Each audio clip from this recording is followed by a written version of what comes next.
Lord, please continue to bless me today. Panginoon, thank you for this brand new day, brand new hope. Alam namin, Lord, na may dalang bagong pag-asa ang araw na ito.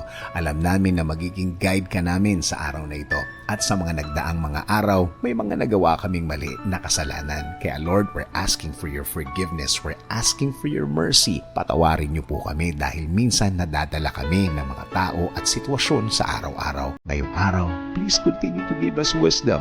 Bigyan niyo kami ng talino. Bigyan niyo kami ng pagpapala palagi. Kailangan namin ng mga ito, Panginoon, sa pagharap sa aming araw-araw. Panginoon, please continue to bless us. Bless my day to day.